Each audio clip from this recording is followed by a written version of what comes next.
Hello guys! Good day! So, nandito po kami ngayon guys sa Barangay Bito, Aboyog, Leyte. So, meron na naman po ulit tayong i-repair ngayon guys na isang Samsung split type inverter. So, bali ang problema neto is hindi po lumalamig at ang sabi daw po ni customer natin is nagyayelo. Alright, so ang ginawa natin is in-advise natin na i-pull down yung unit dahil ilang years na rin po itong hindi pa na-pull down. So, almost 3 years na po mahigit ang unit at sobrang dumi na po ang unit, lalo na yung indoor. So, ang ginawa natin, ito ay pipinull down natin at kinalas po natin isa-isa para malinis natin maigi at matanggal yung mga lumot na nandyan po sa indoor unit. So, yan guys, yung indoor unit, kung mapapansin nyo, grabe yung kanyang mga dumi na nasa ilalim. Alright, so babaklasin po natin yan para malinis po natin maigi at matanggal po yung mga lumot. Alright, so yan na guys, so fast forward, so yan po ang ilalim ng kanyang indoor. So grabe, so talagang naglulumot po siya dahilan para mag-yellow yan.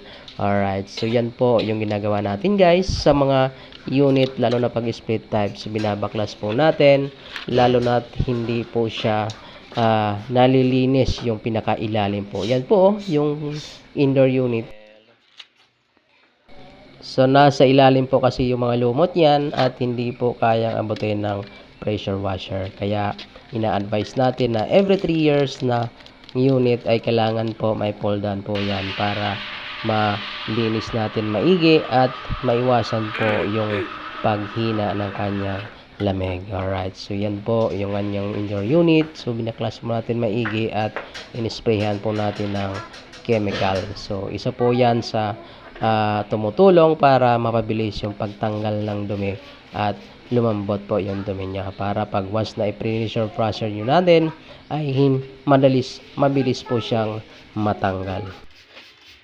So medyo may katagalan din po guys yung proseso neto at hindi po basta-basta siya ginagawa. Ayan, so may posibilidad na pwedeng mag-leak pagkatapos nito at hindi na po lumamig. Ayan, so yung ginagawa natin ay dino-double check naman po natin bago natin iwanan yung unit. So yan yung ginagawa natin. So medyo may katagalan yan, so kailangan talaga natin linisin maigi para pag once na ibinalik natin ay malinis na po yung unit at parang bago siya uli. Alright, so yan guys yung unit. So napunasan na po natin yan, so sobrang linis na po niya at mamaya maya ay aasimbolin natin to para maibalik na po doon sa lagayan. Alright, so yan po yung ginagawa natin.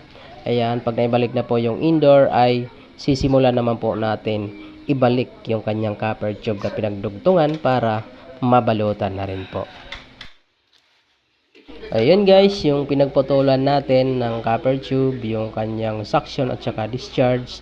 Ayan, so nilinis na rin po natin para maidugtong na rin po natin. Alright, so medyo mabusisi ito yung ginagawa natin guys, pero wala kailangan natin gawin para bumalik sa dating lamig yung unit. Ayan, so talagang nilabas po natin lahat ng ating mga tools, yung panglinis at yung tools na pang major repair. So itong ingay na naririnig nyo guys, yan yung ginagawa po natin ngayon ay binabacuum po natin yung unit. So ibig sabihin, ayan, so hihigupin ng vacuum yung mga hangin at moisture na natitira sa loob ng system or sa loob ng mga tubo para mamaya ay pure freon na lang po ang laman yan na nandoon po sa condenser yung freon dahil sinave po natin kanina para hindi po masayang or kung may sumingaw man ay konti lang yung idadagdag natin. Alright, so yan na guys yung outdoor unit. So binalat po natin yan para maging bago po siya tingnan. Alright, so pagkatapos ng vacuum natin guys, so mamaya itetest po natin ito para malaman natin kung lumalamig or kung okay na ba po yung unit. Alright, so yan na guys, so fast forward. Ayan, so okay na po yung ginagawa natin. So nabalutan na po at itetest naman po natin yung unit. Ayan, so yan po yung ginagawa natin. So nitetest po natin yung unit para malaman natin kung lumalamig po ng maayos at kung hindi po tumutolo. Dahil isa po ang split type sa mga prone sa mga water leaking. Ayan, so madalas po kasi ito mag-leak or tumulo kung hindi po maayos ang ating drain line. Alright, see you lang guys. So maraming salamat. So God bless po.